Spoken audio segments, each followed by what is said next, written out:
नमस्कार दोस्तों, मैं विजय स्वागत करता हूं आप सभी दोस्तों का आपके अपने YouTube channel the exotic birds of Jodhpur Rajasthan में। दोस्तों, आज का ये वीडियो एक बार फिर से आप सभी के लिए बहुत ही इम्पोर्टेंट वीडियो होने वाला है, तो वीडियो को कंप्लीट देखिएगा। अगर आप भी बजरी तोते पालते हैं और इनसे ब्रीड लेते हैं तो दोस्तों, ब्रीडिंग सीजन के दौरान हम अपने बजरी तोतों की बहुत अच्छे से केयर करते हैं, इनकी डाइट का अच्छे से ख्याल रखते हैं, कैल्शियम्स और विटामिन के सप्लीमेंट्स भी देते हैं। किसी चीज़ की हम कोई भी कमी नहीं आने देते, क्योंकि हमारे बर्ड जो ब्रीड कर रहे होते हैं, मटकियों में बच्चे होते हैं, तो हम बहुत अच्छे से ख्याल रखते हैं ताकि ब्रीडिंग सीजन जो है वो अच्छा चलता रहे और एक अच्छा रिजल्ट हमें मिलता रहे। गर्मियों में हम अपने बजरी तोतों को ब्रीडिंग से हटाते हैं। इन्हें गर्मियों के 2-3 महीने इन्हें रेस्ट देते हैं, क्योंकि गर्मियों में आप सभी जानते हैं कि अगर ब्रीड लेंगे तो बर्ड्स की हेल्थ पे तो असर पड़ेगा ही, साथ में जो है वो अंडे आएंगे वो भी ख़राब होंगे, जो बच्चे निकलेंगे वो भी जो है वो मरते हैं। तो बहुत सारी वजह होती है ब्रीडिंग के ऑफ करने की।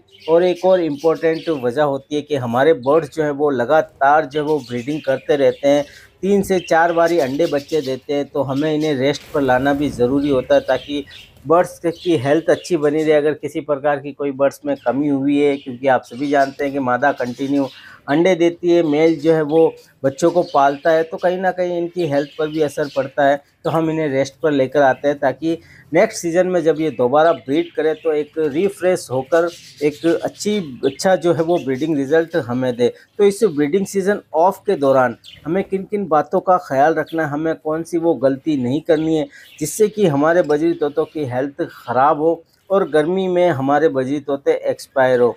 और मेन इम्पोर्टेंट है, काफ़ी सारे भाई हमारे जो है वो गर्मियों में बहुत सारी गलती कर देते हैं, जिसकी वजह से बर्ड ब्रीडिंग का जब टाइम होता है तो बर्ड्स ब्रीड ही नहीं करते हैं। बहुत सारी दिक्कतों का सामना करना पड़ता है।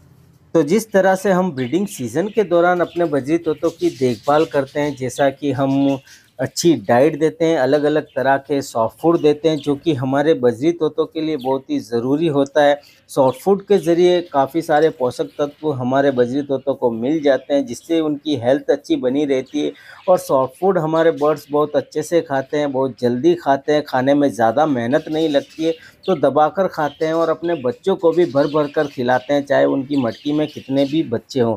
साथ में हम कैल्शियम्स विटामिन्स का भी बहुत अच्छे से ख्याल रखते हैं, जो कि सबसे इम्पोर्टेंट होता है ब्रीडिंग सीज़न के दौरान, और उससे भी ज़्यादा इम्पोर्टेंट होता है ब्रीडिंग सीज़न जब ऑफ होता है उसके दौरान। अब काफ़ी सारे भाई हमारे गलती यही कर देते हैं कि ब्रीडिंग सीज़न जब ऑफ होता है उस समय कैल्शियम विटामिन्स का कोर्स नहीं करवाते हैं और लापरवाही बरतते हैं कि भाई करवा देंगे, ऐसे में एक लंबा समय निकल जाता है। तो अगर आप कैल्शियम विटामिन्स का कोर्स ब्रीडिंग सीज़न ऑफ के दौरान नहीं कर पाएंगे तो एक बहुत बड़ी प्रॉब्लम जो है वो आपके बजरी तोतों में आपको देखने को मिल सकती है, जो कि हो सकता है कि आपको पता ही ना चले।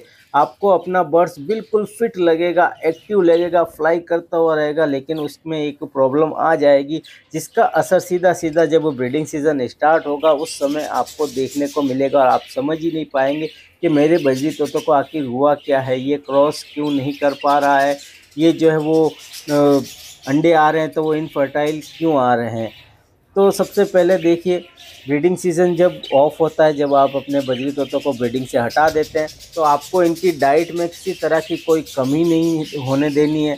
सॉफ्ट फूड आपको रेगुलर देना है। जो भी हम गर्मियों के जो भी सॉफ्ट फूड होते हैं हमें डेली अपने बर्ड्स को देना है, इसमें हमें लापरवाही नहीं बरतनी है। सॉफ्ट फूड जो भी हम गर्मियों में देते हैं, अब ब्रीड पर नहीं है तो क्वांटिटी आप मेंटेन करके दें, सही जो क्वांटिटी होती है जितने भी आपके पास बजरी तोते होते हैं। अब आते हैं कैल्शियम्स और विटामिन्स के ऊपर। ब्रीडिंग सीजन के दौरान तो हम अपने बजरी तोतों को कैल्शियम्स और विटामिन्स के कोर्स जो है वो कंटिन्यू करवाते हैं, क्योंकि उस समय हमारे बर्ड्स ब्रीड पर होते हैं, मादा अंडे दे रही होती है, तो हमें बहुत जो है वो टेंशन रहती है कि किसी तरह की कोई कमी नहीं हो, अंडे ख़राब ना हो या मादा कहीं अंडों को खाना शुरू ना कर दे। तो हम हर चीज़ का प्रॉपर अच्छे से ख्याल रखते हैं, लेकिन जैसे ही ब्रीडिंग सीज़न ऑफ होता है वहीं से लापरवाही होना शुरू हो जाती है, चाहे इनकी सॉफ्ट फूड में हो चाहे इनके सप्लीमेंट्स में हो। तो आपको किसी भी तरह की कोई लापरवाही नहीं बरतनी है। सॉफ्ट फूड तो आपको कंटिन्यू रखना ही रखना है, जो भी हम गर्मियों में सॉफ्ट फूड देते हैं, और कैल्शियम्स विटामिन जो भी आप पहले इस्तेमाल कर रहे थे वो भी आपको कंटिन्यू रखना है। खासकर कैल्शियम अगर आप अपने बर्ड्स को नहीं देंगे तो एक ऐसी प्रॉब्लम आपके बर्ड्स में हो जाएगी जिसको आप समझ नहीं पाएंगे, और जब ब्रीडिंग सीजन आएगा उस समय आपके बर्ड जो है वो ब्रीडिंग नहीं कर पाएंगे। मेल जब क्रॉस करने जाएगा तो क्रॉस करने में भी दिक्कत होगी, और अंडे जब आएंगे तो वो अंडे भी इनफर्टाइल आएंगे। तो क्या वो प्रॉब्लम होगी वो मैं अभी आपको बताऊंगा। तो कैल्शियम्स और विटामिन्स का कोर्स आपको ब्रीडिंग ऑफ के दौरान भी कंटिन्यू करवाते रहना। जो भी आपका शेड्यूल होता है आपको ये नहीं सोचना है कि भाई 2 महीने रेस्ट है तो 2 महीने हम नहीं भी करवाएंगे, तो कोई ज़्यादा फर्क नहीं पड़े। हो सकता है आप 2-2.5 महीने ब्रीडिंग सीजन ऑफ के दौरान कैल्शियम विटामिन्स का कोर्स ना करवाए तो ये आपको फिट नज़र आए, लेकिन इनके जो नाखून हैं वो नाखून जो है वो बढ़ना स्टार्ट हो जाएंगे और काफ़ी लंबे जो है वो नाखून हो जाएंगे। आप समझ ही नहीं पाएंगे कि आपके बर्ड्स को हुआ क्या है। तो वो कहीं ना कहीं कैल्शियम की कमी के चलते ही होता है। और कहीं ना कहीं क्या मेरा खुद का एक्सपीरियंस रहा है, 100% जो है वो आप एक लंबा गैप ले लेते हैं। कैल्शियम की मैं बात कर रहा हूँ, कैल्शियम के सप्लीमेंट्स देने में आप लंबा गैप ले लेते हैं तो आप देखेंगे कि आपके बर्ड्स की जो है वो त्वचा जो है वो आपको रूखी सी नज़र आएगी और नाखून जो है वो बड़े हुए नज़र आएंगे।